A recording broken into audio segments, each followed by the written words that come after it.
এই মুহূৰ্তত অসমৰ প্ৰত্যেকগৰাকী জনসাধাৰণলৈ দিবলৈ দিছোঁ ডাঙৰ খবৰ। যিসকল মানুহে জিঅ'টেক ঘৰৰ কাৰণে আবেদন কৰিছিল সেই সকল মানুহে ভিডিঅ'টোত ক্লিক কৰিছে যদি অনুগ্ৰহ কৰি ভিডিঅ'টো স্কিপ নকৰি প্ৰথমৰ পৰা শেষলৈ চাই থাকিব, কিয়নো যিসকল মানুহৰ নাম জিঅ'টেক ঘৰৰ লিষ্টত অন্তৰ্ভুক্ত হৈ আছে সেই সকল মানুহৰ বেংক একাউণ্টত অতি শীঘ্ৰেই সোমাব চৰকাৰী ঘৰৰ প্ৰথম কিস্তিৰ টকা।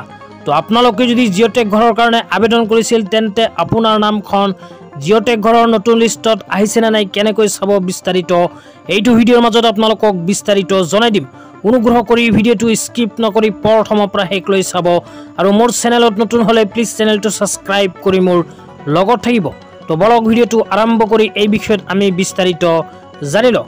তো আপোনালোকে যদি জিঅ'টেক ঘৰৰ লিষ্টখন মোবাইলত চাব বিচাৰে তেন্তে মই যিটো মাধ্যম দেখুৱাই আছোঁ এইটো মাধ্যমতে চাব লাগিব, বেলেগ কোনো মাধ্যম নাই। তো প্ৰথমে আপোনালোকক মোবাইলত কেনেকৈ চাব সেয়া জনাই দিছোঁ, তাৰপিছত জনাম অফিচিয়েলি কেনেকৈ চাব পাৰিব। তো ইয়াৰ কাৰণে নিজৰ মোবাইলৰ ক্ৰম ব্ৰাউজাৰটো অপেন কৰি সাৰ্চ বাৰত লিখিব জিঅ'টেক হাউচ লিষ্ট আছাম। তো জিঅ'টেক হাউচ লিষ্ট আছাম লিখি জাষ্ট সাৰ্চ কৰি দিব। সাৰ্চ কৰি দিয়াৰ লগে লগে আপোনালোকৰ সন্মুখত এনেকুৱা ইণ্টাৰফেচ আহিব। অহাৰ পিছত অকণমান তলত লিখা চাব পাৰিব PMAYG পাৰ্মানেণ্ট ৱাইট লিষ্ট। তো এই অপশ্যনটোত আপোনালোকে ক্লিক কৰি দিব। ইয়াতে যেতিয়া ক্লিক কৰি দিব, ক্লিক কৰি দিয়াৰ লগে লগে আপোনালোকৰ সন্মুখত এনেকুৱা ইণ্টাৰফেচ আহিব।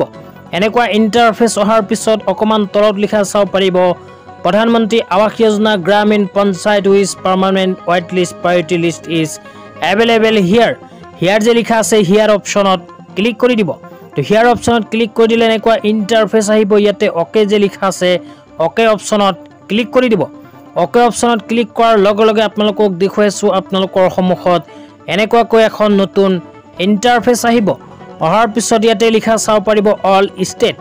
অল ষ্টেট যে লিখা আছে ইয়াতে ক্লিক কৰি 3 নম্বৰৰ পৰা আছাম যে লিখা আছে আছামৰ ওপৰত ক্লিক কৰি দিব।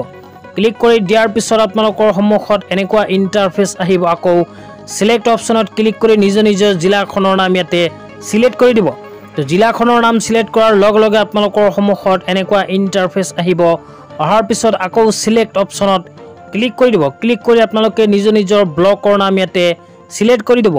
তো ব্লকৰ নাম চিলেক্ট কৰাৰ পিছত আপোনালোকৰ সন্মুখত এনেকুৱা ইণ্টাৰফেচ আহিব। অহাৰ পিছত আকৌ চিলেক্ট অপশ্যনত ক্লিক কৰি আপোনালোকে নিজৰ পঞ্চায়তৰ নামৰ ওপৰত ক্লিক কৰি দিব। তো পঞ্চায়তৰ নামৰ ওপৰত ক্লিক কৰি দিয়াৰ পিছত আপোনালোকে অকণমান তলত চাব পাৰিব কেপচা। আপোনালোকক দেখুৱাইছোঁ মোৰ ক্ষেত্ৰত কেপচাটো মাইনাছত আহিছে, আপোনালোকৰ ক্ষেত্ৰত প্লাছতো আহিব পাৰে। তো মাইনাছ আহিলে মাইনাছ কৰি তলৰ ঘৰত বহাব, প্লাছ আহিলে প্লাছ কৰি তলৰ ঘৰত বহাই ছাবমিট অপশ্যনত ক্লিক কৰি দিব। তো ছাবমিট অপশ্যনত যেতিয়াই ক্লিক কৰি দিব, ক্লিক কৰি দিয়াৰ লগে লগে আপোনালোকক দেখুৱাইছোঁ আপোনালোকৰ সন্মুখত এনেকুৱা ইণ্টাৰফেচ আহিব। স্ক্ৰল ডাউন কৰি অকণমান তলত গ'লে ইয়াতে লিষ্টখন পাই যাব। তো ইয়াতে আপোনালোকৰ নাম আছেনে নাই বিচাৰি চাই ল'ব। তো এতিয়া আপোনালোকক জনাই আছোঁ দ্বিতীয় মাধ্যমত কেনেকৈ চাব পাৰিব। আপোনালোকে যদি জিঅ'টেক ঘৰৰ লিষ্টখন চাব বিচাৰে তেন্তে অনলাইনত এইটো মাধ্যমৰ বাহিৰে আৰু কোনো মাধ্যম নাই। তো অফলাইনত যদি চাব বিচাৰে তেন্তে নিজৰ পঞ্চায়তত যাব লাগিব। তো পঞ্চায়তত গৈ আপোনালোকে নিজৰ জিঅ'টেক ঘৰৰ লিষ্টৰ নামখন চাব লাগিব। তো আজি ইমানেই। ভিডিঅ'টো চাই কেনে পালে নিশ্চয় কমেণ্ট বক্সত কমেণ্ট কৰি জনাই দিব। লগতে মোৰ চেনেলত নতুন হ'লে এনেকুৱা নতুন ভিডিঅ' সকলোতকৈ আগত পাবলৈ প্লিজ চেনেলটো ছাবস্ক্ৰাইব কৰি মোৰ লগত থাকিব। তো ধন্যবাদ।